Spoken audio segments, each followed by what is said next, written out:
કેમ છો વિદ્યાર્થી મિત્રો? આગળના લેક્ચરમાં આપણે રેડોક્સ પ્રક્રિયાને અર્ધ પ્રક્રિયા પદ્ધતિના આધારે સંતુલિત કરતા શીખ્યા હતા. તેમાં આપણે આગળ વધીએ. એક આપણને એક્ઝામ્પલ આપેલું છે, એક રિએક્શન છે. સ્વાધ્યાયના દાખલા નંબર 8.18માં ક્વેશ્ચન છે, બરાબર? દાખલો કયો કે ક્વેશ્ચન 8.18માં છે.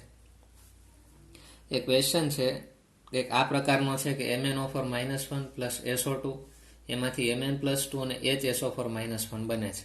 અને એસિડિક મીડિયમ એટલે કે શું? તો કે એસિડિક માધ્યમ આપેલું છે. તો આ પ્રક્રિયાને અર્ધ પ્રક્રિયા પદ્ધતિની મદદથી સંતુલિત કરવાની છે. તો આપણે સ્ટાર્ટ કરીએ. જો આ પ્રક્રિયાને અર્ધ પ્રક્રિયા પદ્ધતિથી કઈ રીતે સંતુલિત કરી શકાય, તો પહેલો પોઈન્ટ તો આપણે શું કરશું, તેના ઓક્સિડેશન આંક લખી નાખીએ. તો આનો ઓક્સિડેશન આંક શું થાય? જો તો આને તમે x ધારી લો તો 4 દુ 8 બરાબરની જમણી બાજુ -1 હોય, -1 -8 બરાબરની જમણી બાજુ જાય એટલે +8, એટલે કે -1 +8 એટલે ઓક્સિડેશન આંક કેટલો થઈ જશે? +7. અને સલ્ફરનો ઓક્સિડેશન આંક કેટલો હોય? +4. Mn ઉપર +2 ચાર્જ છે એટલે જે વીજભાર છે એ જ તેનો શું થઈ જાય? ઓક્સિડેશન આંક. અહીંયા સલ્ફરનો ઓક્સિડેશન આંક શું થાય? જો HSO4- આપેલું છે. શું આપેલું છે? HSO4 -1. HSO4 -1 અને તમે x ધારી લો. હાઇડ્રોજનનો ઓક્સિડેશન આંક +1 થાય. 4 શું આપેલા છે? ઓક્સિજન. અને ઓક્સિજનનો ઓક્સિડેશન આંક -2 બરાબરની જમણી સાઈડ શું લખશો? જે આનો વીજભાર હોય એ જેનો શું લખી નાખો? ઓક્સિડેશન આંક. તો x શું થાય? -1. 4 દુ 8 માઇનસ હોય આમ જાય એટલે +8 થાય. +1 બરાબરની આ સાઈડ છે એટલે -1. તો માઇનસ અહીં શું થઈ જશે? -1 -1 એટલે -2 +8. -2 +8 તો શું થાય? +6. અહીંયા સલ્ફરનો ઓક્સિડેશન આંક મને કેટલો જોવા મળશે? +6 જોવા મળશે. તો પહેલાં ઓક્સિડેશન આંક લખી નાખો. હવે શું કરશું? આ પહેલું સ્ટેપ કમ્પ્લીટ થઈ ગયું. પછી બીજું સ્ટેપ આપણે લખશું ઓક્સિડેશન હાફ રિએક્શન અને રિડક્શન હાફ રિએક્શન લખતા. ઓક્સિડેશન હાફ રિએક્શન અને કઈ લખશું? રિડક્શન હાફ રિએક્શન લખશું. તો કોનું ઓક્સિડેશન થાય અને કોનું રિડક્શન થાય તે ઓક્સિડેશન આંકના આધારે ખબર પડી જાય. અહીંયા Mn નો ઓક્સિડેશન આંક +7 હતો અને નીપર સાઈડ કેટલો થઈ ગયો? +2. એનો અર્થ એવો છે કે અહીંયા MnO4 માંથી જ્યારે Mn+2 બને છે ત્યારે ઓક્સિડેશન આંકમાં ઘટાડો થાય, માટે તેનું શું થયું હોય? રિડક્શન થાય. તો આ જે અર્ધ પ્રક્રિયા હશે રિડક્શન અર્ધ પ્રક્રિયા કહેશું. SO2 માંથી HSO4 -1 બને ત્યારે +4 માંથી +6 ઓક્સિડેશન આંક થાય. તો અહીંયા ઓક્સિડેશન આંકમાં વધારો જોવા મળે છે, માટે કઈ થઈ જાય? Oxidation half reaction. તો પહેલા આપણે લખીએ ઓક્સિડેશન હાફ રિએક્શન. તો ઓક્સિડેશન હાફ રિએક્શન શું થશે? તો કે SO2 એનું રૂપાંતર થાય HSO4 -1. આ ઓક્સિડેશન હાફ રિએક્શન થઈ ગઈ. બીજી જોઈએ રિડક્શન હાફ રિએક્શન. તો રિડક્શન હાફ રિએક્શનમાં શું? તો +7 થી ઘટીને +2 થાય, રિડક્શન હાફ રિએક્શન થાય. એટલે શું બને? MnO4 -1 એમાંથી Mn+2 બને છે. આ જે પ્રક્રિયા છે તે કઈ થઈ ગઈ? Reduction half reaction. હવે શું કરીએ? બંને બાજુ પરમાણુને સંતુલિત કરીએ. તો બંને બાજુ જો સલ્ફર અહીંયા 1 છે તો અહીંયા સલ્ફર 1 જ છે. ઓક્સિજનને સંતુલિત અત્યારે કરવાના નથી. અહીંયા Mn 1 છે તો અહીંયા Mn કેટલા છે? 1 જ છે. તો અહીંયા પરમાણુની સંખ્યા પણ કેવી છે? સંતુલિત છે. તો પહેલું સ્ટેપ અને બીજું સ્ટેપ અહીંયા કમ્પ્લીટ થયું. પછી આપણે આગળ વધીએ. તેના પછી હવે આપણે આગળ વધીએ. જો ત્રીજું સ્ટેપ શું થશે? ત્રીજું સ્ટેપમાં શું કરશું? તો કે ઓક્સિજનને સંતુલિત કરવા માટે આપણે H2O નો ઉપયોગ કરીએ અને H+ ને હાઇડ્રોજનને સંતુલિત કરવા આપણે કોનો ઉપયોગ કરશું? H+ નો ઉપયોગ કરશું. તો જુઓ તો ઓક્સિડેશન હાફ રિએક્શન પહેલા જોઈએ. ઓક્સિડેશન હાફ રિએક્શન પ્રક્રિયક સાઈડ શું છે? સલ્ફર ડાયોક્સાઇડ અને નીપજ સાઈડ શું છે? HSO4 -1. તો શું કરવું પડે? જો તો પ્રક્રિયક સાઈડ 2 ઓક્સિજન છે જ્યારે નીપજ સાઈડ 4 ઓક્સિજન છે. તો અહીંયા જો હું 2 પાણીના અણુ ઉમેરી દઉં તો ઓક્સિજન સંતુલિત થઈ જાય. જો 2 ઓક્સિજન અહીંયા અને 2 ઓક્સિજન અહીંયા, તો 4 ઓક્સિજન થઈ ગયા. અહીંયા કેટલા થઈ ગયા? 4 ઓક્સિજન થઈ ગયા. હવે હાઇડ્રોજનની સાથે સંતુલિત કરી નાખીએ તો પ્રક્રિયક સાઈડ હાઇડ્રોજન કેટલા? 4. નીપજ સાઈડ કેટલા? 1. તો નીપજ સાઈડ આપણે 3H+ ઉમેરી દઈએ તો હાઇડ્રોજનની કેવા થઈ જશે? સંતુલિત થઈ જશે. તો ઓક્સિડેશન હાફ રિએક્શન હું સરખી રીતે અહીંયા લખું છું. તો ઓક્સિડેશન હાફ રિએક્શન શું થાય? તો કે સલ્ફર ડાયોક્સાઇડ +2 મોલ H2O એમાંથી શું બને HSO4 -1 plus 3 mole H plus. આ ઓક્સિડેશન ઓફ રિએક્શન થઈ ગઈ. બીજી જોઈએ આપણે reduction of reaction. Reduction of રિએક્શનમાં પહેલા ઓક્સિજનને સંતુલિત કરશું. તો MnO4 -1 એમાંથી શું બને છે Mn+2. તો અહીંયા પ્રક્રિયક સાઈડ 4 ઓક્સિજન છે, તો નિપજ સાઈડ આપણે 4 ઓક્સિજન મેળવવો હોય તો 4 પાણીના અણુ મૂકી દઈએ તો ઓક્સિજન સંતુલિત થઈ જાય. તો અહીંયા 4 આપણે શું મૂકી દીધા H2 એટલે ઓક્સિજન તો સંતુલિત થઈ ગયા. હવે હાઇડ્રોજનને આપણે સંતુલિત કરીએ તો નિપજ સાઈડ 4 દુને 8 હાઇડ્રોજન છે, તો પ્રક્રિયક સાઈડ આપણે 8H+ મૂકી દઈએ તો હાઇડ્રોજન પણ કેવા થઈ જશે સંતુલિત થઈ જશે. તો રિડક્શન ઓફ રિએક્શન આખી આપણે અહીંયા લખીએ તો શું થાય MnO4 -1 ચાર્જ પ્લસ 8 શું આવશે H+, એમાંથી શું બને Mn+2 પ્લસ 4 મોલ H2O. તો આ ઓક્સિડેશન ઓફ રિએક્શન અને રિડક્શન ઓફ રિએક્શન છે, એમાં ઓક્સિજન અને હાઇડ્રોજનની સંખ્યા કેવી થઈ ગઈ સંતુલિત થઈ ગઈ. એના પછી આપણે આગળ વધીએ ચોથો પોઈન્ટ. હવે વાત કરશું વીજભારની. ઓક્સિડેશન ઓફ રિએક્શન અને રિડક્શન ઓફ રિએક્શનમાં બંને બાજુ વીજભારને આપણે સમાન કરવા માટે ઇલેક્ટ્રોનની સંખ્યા આપણે ઉમેરવી પડે. તો કેટલા ઇલેક્ટ્રોન ઉમેરવા તે આપણે જોઈએ. તો આપણે વીજભારને સંતુલિત કરીએ. વીજભાર સંતુલિત કરતા અને વીજભારને સંતુલિત કરવા માટે આપણે કોનો ઉપયોગ કરશું ઇલેક્ટ્રોન. તો જુઓ તો આપણે જોઈએ SO2 ની વાત કરીએ તો અહીંયા પ્રક્રિયક સાઈડ શું વીજભાર છે ઓક્સિડેશન ઓફ રિએક્શનમાં. અહીંયા કઈ વીજભાર નથી, અહીંયા કઈ વીજભાર નથી, તો પ્રક્રિયક સાઈડ વીજભાર 0 છે. નિપજ સાઈડ જુઓ તો આની પર -1 ચાર્જ અને 3 શું છે -1 ચાર્જ પ્લસ 3 હાઇડ્રોજન ઉપર કેટલો ચાર્જ +1, તો -1 + 3 એટલે કેટલો થાય +2 અને પ્રક્રિયક સાઈડ કેટલો છે 0. તો બંને સાઈડ સરખો ચાર્જ કરવો હોય તો અહીંયા -2 મૂકી દઉં તો આન્સર શું આવે આ સાઈડે 0 આવે, આ સાઈડે 0 આવે. એનો અર્થ એવો કે 2 ઇલેક્ટ્રોન આપણે જમણી બાજુ મૂકી દઈએ તો બંને સાઈડ વીજભાર કેવો થઈ જાય સમાન થઈ જાય. તો ઓક્સિડેશન ઓફ રિએક્શનમાં આપણે શું કરશું તો કે ઓક્સિડેશન ઓફ રિએક્શનમાં જમણી બાજુ 2 ઇલેક્ટ્રોન મૂકી દઈએ તો વીજભાર કેવો થઈ જશે સંતુલિત થઈ જશે. તો આપણે જમણી બાજુ 2 ઇલેક્ટ્રોન મૂકી દઈએ. ઓક્સિડેશન ઓફ રિએક્શન થઈ ગઈ. હવે રિડક્શન ઓફ રિએક્શનની વાત કરીએ. પાછો આપણે વીજભાર ગણીએ. જો રિડક્શન ઓફ રિએક્શનમાં શું વીજભાર છે અહીંયા કેટલો વીજભાર છે આની ઉપર -1 ચાર્જ પ્લસ 8 હાઇડ્રોજન ઉપર +1 ચાર્જ, તો -1 + 8 એટલે પ્રક્રિયક સાઈડ +7 જેટલો વીજભાર છે. નિપજ સાઈડ જુઓ તો નિપજ સાઈડ કેટલો છે +2, બીજો કઈ વીજભાર નથી. તો બે સાઈડ સમાન કરવો હોય તો અહીંયા શું કરવું પડે +7 છે ને +2 છે, તો બે સાઈડ સમાન કરવા માટે અહીંયા 5 ઇલેક્ટ્રોન મૂકી દો તો એની ઉપરનો વીજભાર -5 થાય. તો +7 - 5 એટલે આન્સર શું આવે +2. તો જમણી બાજુ આપણે 5 ઇલેક્ટ્રોન મૂકીએ અહીંયા તો બંને બાજુ વીજભાર સમાન થઈ જાય. તો રિડક્શન ઓફ રિએક્શન આવી થશે કે MnO4 -1 પ્લસ 8H+, કેટલા ઇલેક્ટ્રોન મૂકશું 5 ઇલેક્ટ્રોન મૂકી દઈએ જમણી બાજુ તો પ્રક્રિયા છે કેવી થઈ જશે સંતુલન અવસ્થા પ્રાપ્ત કરી લેશે. તો આ થઈ ગઈ ઓક્સિડેશન ઓફ રિએક્શન અને રિડક્શન ઓફ રિએક્શનના વીજભાર સંતુલિત થઈ ગયા. હવે છેલ્લે આપણે શું કરશું તો કે ઇલેક્ટ્રોનની સંખ્યાને પણ આપણે અહીંયા સંતુલિત કરવાની રહેશે. તો અહીંયા 5 ઇલેક્ટ્રોન છે અને અહીંયા 2 ઇલેક્ટ્રોન છે. એક કામ કરીએ તો ઓક્સિડેશન ઓફ રિએક્શનને 5 વડે ગુણી નાખીએ અને રિડક્શન ઓફ રિએક્શનને 2 વડે ગુણી નાખીએ તો શું થાય જો પાંચમું શું આવશે ઇલેક્ટ્રોનની સંખ્યા યોગ્ય સહગુણકનો ઉપયોગ કરીને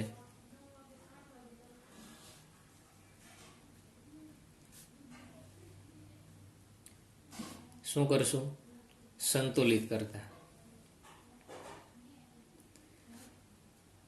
તો આ જે ઓક્સિડેશન ઓફ રિએક્શન છે એમાં બધા જે ઘટકો આવશે ને 5 વડે ગુણી નાખીએ તો શું થાય જો ઓક્સિડેશન ઓફ રિએક્શન અને 5 વડે બધાને ગુણશું તો 5 મોલ શું થઈ જાય 5 મોલ SO2 પ્લસ 5 ગુણ્યા 2 એટલે કે 10 મોલ H2O. નિપજ સાઈડ શું બનશે 5 અહીંયા કાંઈ નથી એટલે 1 હોય એટલે 1 ગુણ્યા 5 એટલે 5 મોલ HSO4 -1 પ્લસ 3 ગુણ્યા 5 એટલે 15 H પ્લસ 5 × 2 એટલે કે 10. 10 શું આવશે અહીંયા? ઇલેક્ટ્રોન. ઓક્સિડેશન ઓફ રિએક્શનને આપણે 5 વડે ગુણી નાખ્યા. રિડક્શન ઓફ રિએક્શનને કેટલા વડે ગુણીશું? 2 વડે. તો અહીંયા શું થાય? 2 મોલ MnO4 -1 પ્લસ 2 × 8 એટલે કે 10. 8 × અહીં શું થાય? 16 થશે ને? 2 × 8 એટલે 16. H પ્લસ 5 દુ 10 શું આવશે અહીંયા? ઇલેક્ટ્રોન. અને નીપજ સાઈડ શું આવશે? 2 મોલ Mn+2 પ્લસ 4 × 2 એટલે કે 8 મોલ H2. તો આ રીતે આપણે આખી રિએક્શનમાં ઇલેક્ટ્રોનની સંખ્યા સમાન કરવા માટે યોગ્ય સહગુણક વડે ગુણી અને એને શું કરશું? સરવાળો કરશું. તો પહેલાં જુઓ તો ડાબી બાજુ શું છે? આટલા ઘટક ડાબી બાજુ છે, બરોબર. તો એમાં પહેલાં લખી નાખીએ. જો 5 મોલ SO2 લખીએ. 5 મોલ શું આવશે? SO2 પ્લસ 2 મોલ શું આવે? MnO4 -1. 2 mall MnO4 -1. હવે જો પ્રક્રિયક સાઈડ અહીંયા 10 ઇલેક્ટ્રોન છે, નિપજ સાઈડ અહીંયા 10 ઇલેક્ટ્રોન છે. ઇલેક્ટ્રોન તો ઉડી જવાના છે. પાણીના અણુની વાત કરીએ તો અહીંયા 10 H2O છે અને અહીંયા કેટલા છે? 8. એટલે કે 8 આ સાઈડ આવે એટલે 10 માંથી એટલે કેટલા વધે? 2. તો 2 મોલ શું વધશે? અહીંયા H2O. તો અહીંયાથી પાણીનો અણુ વયું જશે. હવે નિપજ સાઈડ શું વધ્યું ભાઈ? અહીંયા જો પ્રક્રિયક સાઈડ જે 16H+ છે, અહીંયા 15H+ છે. તો 15 આ સાઈડ જાય એટલે 16 માંથી 15 જાય એટલે શું વધે? 1. તો સાથે સાથે એમાં 1 શું વધશે? H+ પણ વધશે. તો અહીંયાથી H+ આ સાઈડ આવશે એટલે વયો જશે. પ્રક્રિયક સાઈડની વાત કમ્પ્લીટ થઈ. હવે નિપજ સાઈડની વાત કરીએ તો નિપજ સાઈડ શું વધે? જો તો 5 મોલ HSO4 -1 પ્લસ 2 મોલ શું વધે? Mn+2. તો આખી રિએક્શન તમે જોશો તો કેવી થઈ ગઈ? સંતુલિત રિએક્શન થઈ જશે. તો આ રીતે તમે અર્ધ પ્રક્રિયા પદ્ધતિનો ઉપયોગ કરશો અને એસિડિક મીડિયમ છે એટલે અહીંયા જો H+ આવ્યો છે નો ઉપયોગ કરીને આખી રિએક્શનને આપણે સંતુલિત કરી શકશું. ત્યાર પછી એક બીજી રિએક્શન જોઈએ. હાઇડ્રોજન પેરોક્સાઇડ એટલે કે H2O2 એ Fe+2 સાથે પ્રક્રિયા કરી અને તેનું રૂપાંતર Fe+3માં અને પાણીનો અણુ છૂટો પાડે છે અને એસિડિક મીડિયમમાં છે. તો આ પ્રક્રિયાને અર્ધ પ્રક્રિયા પદ્ધતિનો ઉપયોગ કરીને સંતુલિત કરવાની છે. તો પહેલાં તો આપણે પાછું શું કરશું? તો કે ઓક્સિડેશન આંક પહેલાં ગોતી લઈએ. તો ઓક્સિડેશન આંક શું થાય? જો અહીંયા ઓક્સિજન થી પેરોક્સાઇડ સ્વરૂપે છે ને, તો એક નિયમ હતો ઓક્સિડેશન આંકનો. આ હાઇડ્રોજન પેરોક્સાઇડ કહેવાય. જો જ્યારે પેરોક્સાઇડ સ્વરૂપે જ્યારે ઓક્સિજન હોય ત્યારે એનો ઓક્સિડેશન આંક કેટલો લેવામાં આવે? -1. અહીંયા જો સામાન્ય ઓક્સિજન હોય તો સામાન્ય રીતે ઓક્સિજનનો ઓક્સિડેશન આંક કેટલો થાય? -2. આ ક્લિયર થશે. બીજું જો Fe છે એની ઉપર જે ચાર્જ હોય એનો ઓક્સિડેશન આંક થાય એટલે આની ઉપર +2 ચાર્જ એટલે +2 ઓક્સિડેશન આંક. આનો ઓક્સિડેશન આંક કેટલો થશે? +3. તો પહેલું સ્ટેપ અહીંયા કમ્પ્લીટ થાય.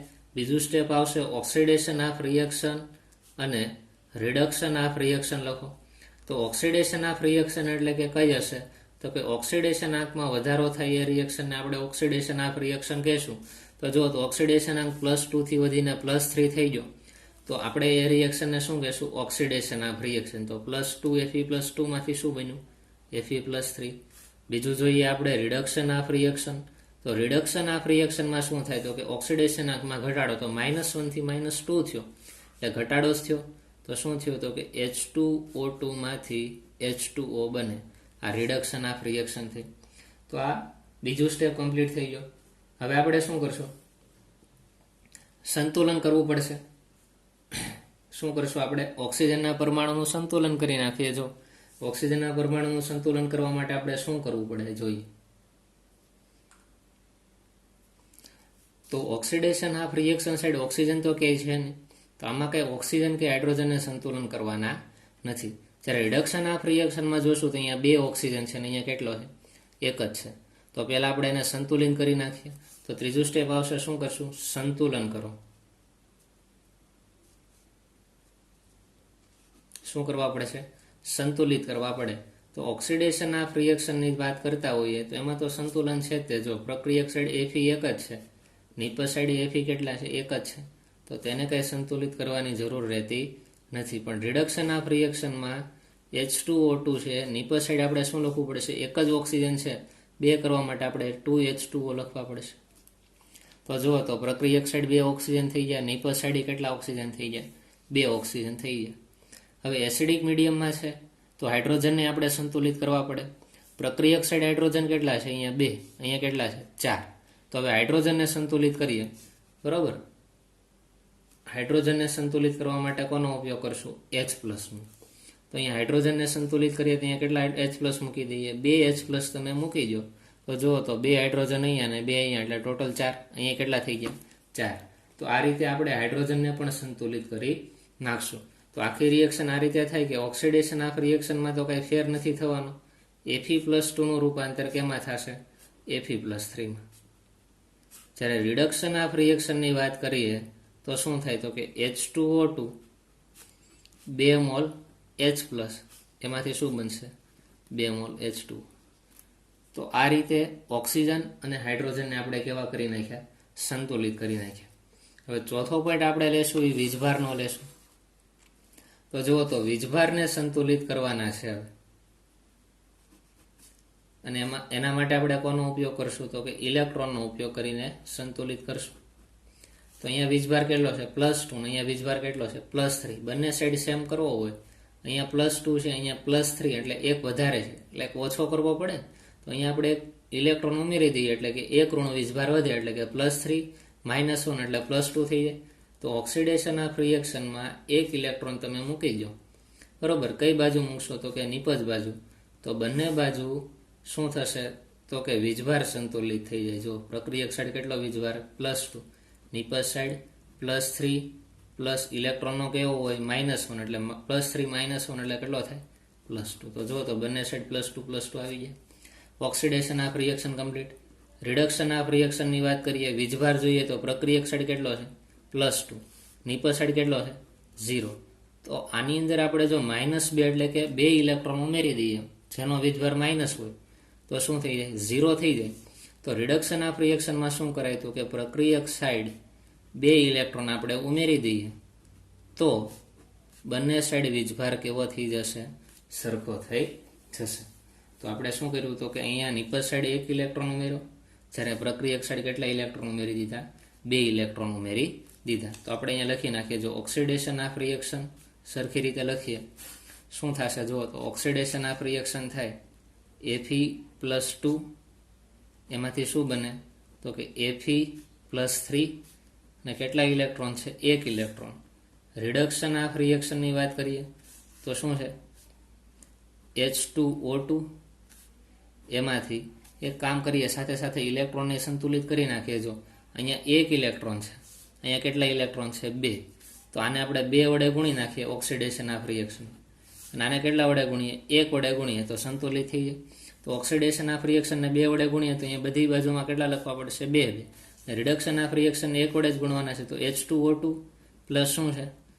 2 mall H plus 2 mall electron, એમાંથી શું બને? 2H2O. અને સાથે સાથે આપણે સરવાળો પણ કરી નાખીએ તો વધારે ઇઝી પડશે. તો પ્રક્રિયક સાઈડ શું જો તો 2 mall Fe+2 plus H2O2, 2 electron અહીંયાથી જાય. બીજું શું વધે? અહીંયા 2H+ છે તો મૂકી દઈએ 2H+. તો જો I વપરાઈ જશે, I લખી નાખ્યું, ઇલેક્ટ્રોન તો વહી ગયા. હવે નિપજ સાઈડ જોઈએ, શું હજુ? 2 mall Fe+3 plus 2 mall H2. તો આજે આખી રિએક્શન આપણને મળશે એ સંતુલિત રિએક્શન છે એમ આપણે કહેશું. તો આખી રિએક્શન છે એ અર્ધ પ્રક્રિયાના આધારે આપણે સંતુલિત કરેલી છે.